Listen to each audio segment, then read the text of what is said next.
Hello, hello, hello, everybody. Good morning, good afternoon, good evening to you. Welcome back. We're going to be reading the last two chapters and a quick afterword in our Archangelology book, focusing on Archangel Uriel, written by Angela Grace.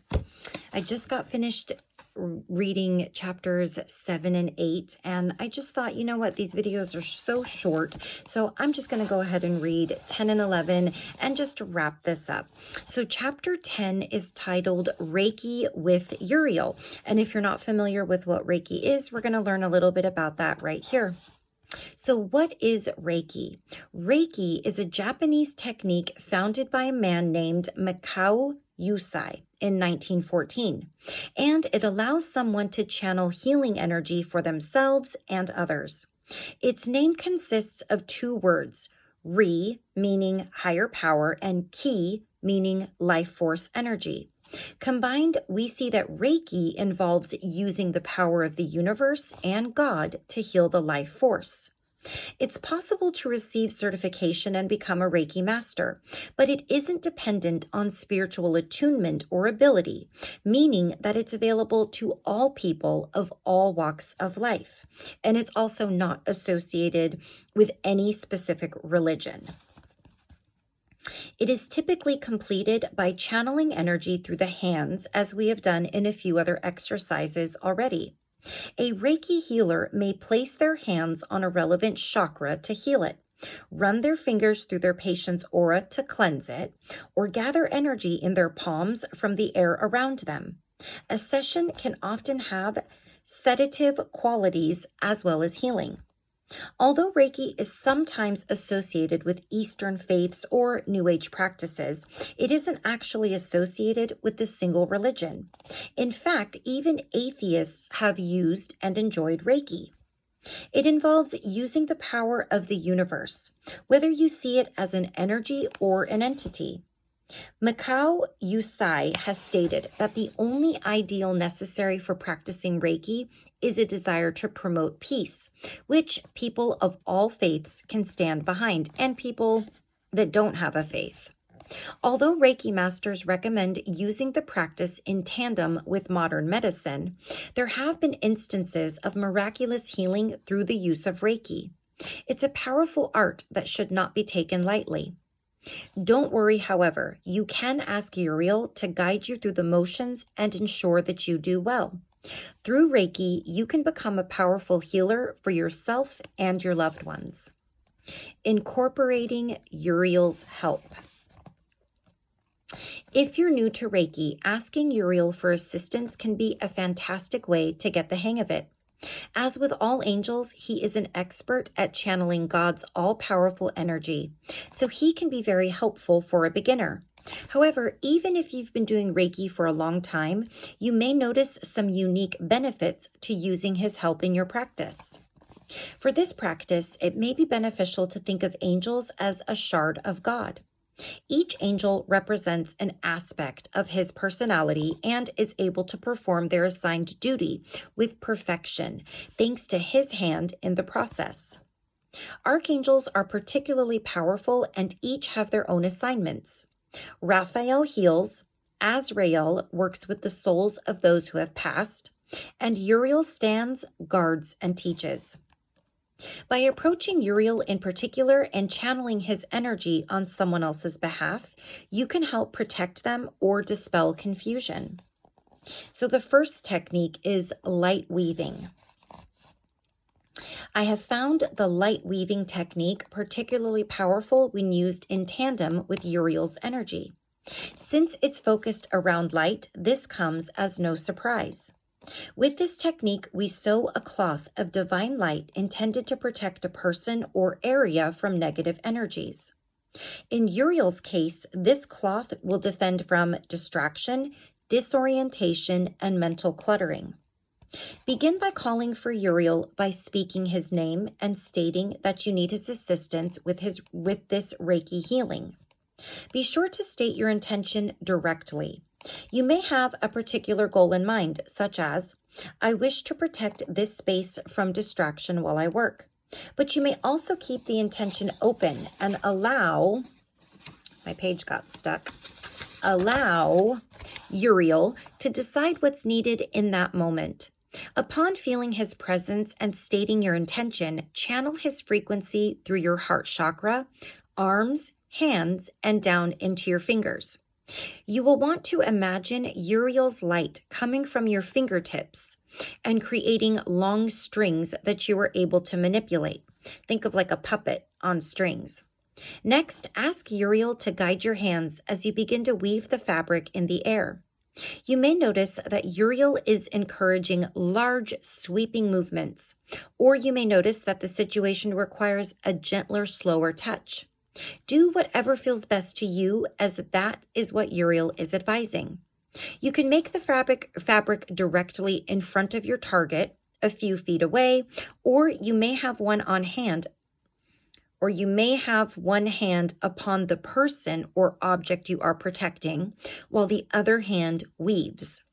You may also use the weaving as a form of stitch to close physical wounds or mend an afflicted chakra. Sorry, I don't know why I had such a time with reading that. The result will be a red cloth imbued with powerful protective energy, designed specifically to defend from an energy of your choosing. Feel free to repeat this activity several times to strengthen the fabric and renew its abilities. After having the fabric around for a while, you or your loved ones will certainly feel a positive shift in their emotions and confidence. The next one is energy plucking. I have seen that on YouTube or Instagram where they pluck. I've also seen weaving, which just sort of looks like that. All right, energy plucking. I've seen people even use tweezers. Energy plucking is a simple technique in which the Reiki practitioner literally plucks undesired energy from the aura of their client or themselves. It's often done without the help of angels, but having Uriel as a guide can improve the quality of the session, especially if the intention is to remove feelings of doubt, hesitation, or creativity blocks. As with light weaving, call Uriel to you and tell him what energy you intend to remove. Ask him to guide your hands as you use your fingers to pinch and pluck at the aura of your choosing. He will lead you to the right spots and ensure that you are removing the right thing. The great advantage to having Uriel's assistance with this technique is that he contains vast knowledge that we do not know and knows what will assist the client in the long term. We may not understand our target's life purpose, but Uriel does. As with all Reiki, the session may need to be repeated a few times to create the best result, but you or your loved ones will feel much freer even after the first attempt. With Uriel at your back, you can achieve great things. I did learn something very recently, and if you followed me when I was reading the human aura, I learned that while there are many people out there that can read aspects of an aura, there are not that many people that can really truly read an aura, because our aura constantly changes. What they're reading may not be true to who you usually are, and we usually have more than one color going on in our aura. It's called a muddied aura. Most of the collective consciousness, unless you are at a more enlightened state, has some form of a muddied aura. So cleansing an aura incorrectly can cause more damage to a person, and that's unfortunate, because anybody that's a healer is always doing it to help somebody, and they may, without not realizing it, they may actually make things worse. So I would definitely, if you're having somebody else do this for you, I would definitely look for somebody that is highly qualified. I know that there's not an advertisement, at least where I live, with Reiki healers all around and aura healers all around. I'm sure if I Googled it or, asked around, I could find somebody, but there are actually very few people that can really do a true aura reading and an aura cleansing. And most of it has to do with their own aura and their own chakras, as well as the person they're working on's chakras. they're both intertwined. So I would say you can follow your own innate inner knowing and do it on yourself, but I would probably do it on myself before I would let someone else do it on me, especially if there's the possibility. I don't even know if it's possible to remove something you're not supposed to. If it's supposed to be there, I would just state that I don't want to remove anything that I'm not supposed to by accident. And I would think that would be sufficient, but maybe I'm just reading too much into this and I need to just keep reading the book before I confuse you or myself. Okay, chapter 11, Spending Time with Uriel. Then Ezra asked, "Why are our lives so short and so full of misery?" Uriel answered, "Don't be in a greater hurry than God Most High. You are thinking only of yourself, but God has to be concerned about everybody. For God has weighed this age, measured the years, and numbered the days. Nothing will be changed until time has run its predetermined course." 2 Esdras 4, verses 33 through 37. This excerpt of a conversation between Ezra and Uriel, although quite small in the context of the whole text, reveals a lot about the nature of angels and their creator. Although we often imagine archangels as untouchable beings who can only be bothered with world-changing events, Uriel emphasizes that God, and therefore Uriel himself, works carefully with individual people to ensure that everything happens at the right time. In order to achieve the greater picture of God's creation, it's important to be detail-oriented and thorough. This means something very special for angel workers. We are able to call upon Uriel and his archangel brothers at any time we need them.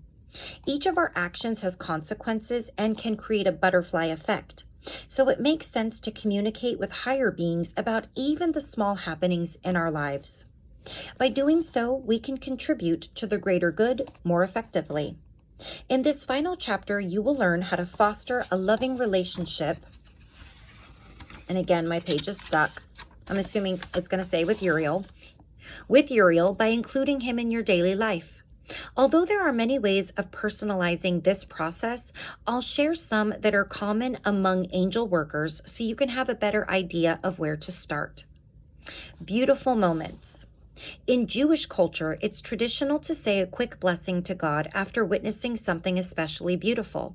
It's a great way to show gratitude for the little things in life and learn to look for beautiful moments. One very beautiful blessing is meant to be said upon seeing a rainbow.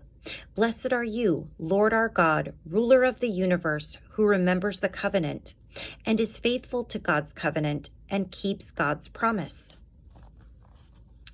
And then she actually translates it here to Hebrew, but I'm not going to attempt that. I don't want to butcher it. However, when seeing something that is beautiful and doesn't have a specific blessing attached to it, like the rainbow, such as a lovely cat sitting in the morning sun or children playing together, one might simply say, "Blessed are you, Adonai." Although that formal blessing should be reserved for God himself, we can use a similar concept to help us connect with Uriel during small moments. Think of all the duties we know Uriel is assigned to: wisdom, knowledge, learning, light, earth, science, and protection. If you see one of these items being played out in front of you, go ahead and say a quick blessing to Uriel. It doesn't have to be complicated. A simple acknowledgement of his work is enough. Here are a few examples you could use for situations you encounter. Thank you, Uriel, for this burst of inspiration. Thank you, Uriel, for protecting me in this moment. Uriel, thank you for gifting talent and inspiration to this great artist. Uriel, thank you for helping our earth to thrive. And the last one, venting.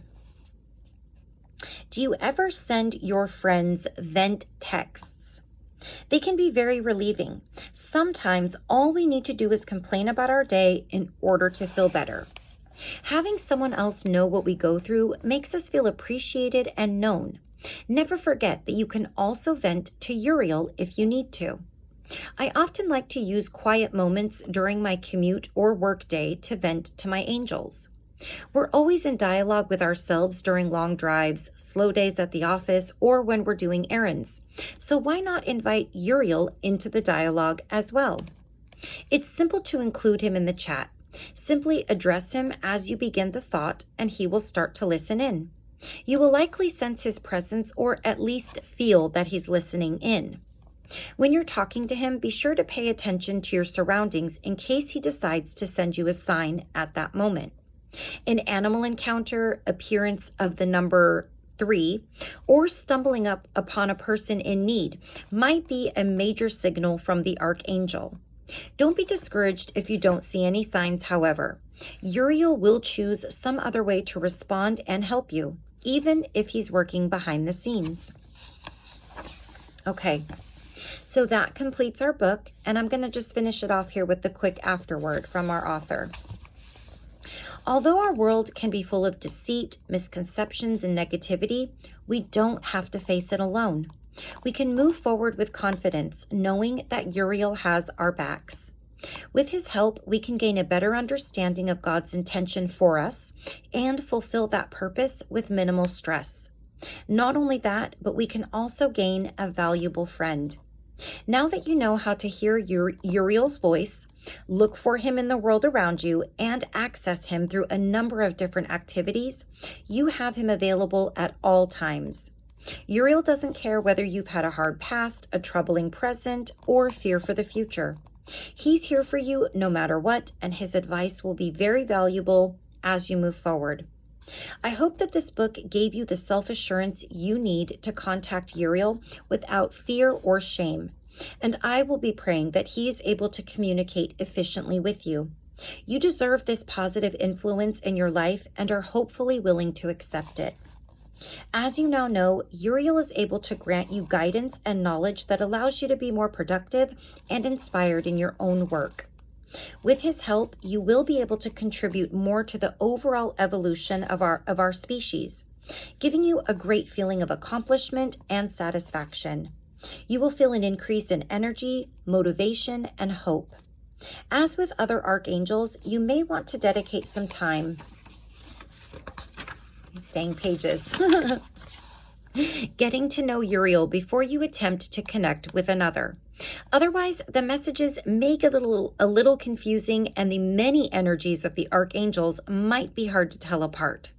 However, after you know Uriel well, I hope that you will be willing to check out the other books in my Archangelology series so you can continue your spiritual journey. The archangels can all offer unique services, so you will have a more complete experience if you reach out to all of them. It would be my great honor to introduce them to you. Good luck, and I hope you enjoy Uriel's wisdom. Okay, that's it. She's actually written quite a few books, this author. I realize that when I read these books to you guys, I don't really go over a lot of information about the author. I don't know if that's something that's relevant to you, or if it's something that if you're interested in, you can look it up on Amazon, on Google. But yeah, she's written a lot of books, and I'm not sure what her titles are as far as if she herself is a Reiki healer or anything. I'm assuming she is, and maybe also an angel worker. But yeah, she's written quite a few books, and this series is super easy to use. Anybody can follow it, and I think obviously these can benefit anybody and everybody. So all right, so we are all done with this book. Very, very quick in comparison to our last one, which I think was not my longest one, but it was a lot. It was a lot of information. I thoroughly enjoyed it, though, and I thoroughly enjoyed this one. So look out for my next Let's Read segment that I'll start here very shortly. And of course, I will put out a little video just giving you an idea of what to expect next. So until next time, until we start our next Let's Read segment, please take care of yourself. Please take care of those around you. I will see you all again soon for our next book, and I love you all. Take care. Bye-bye.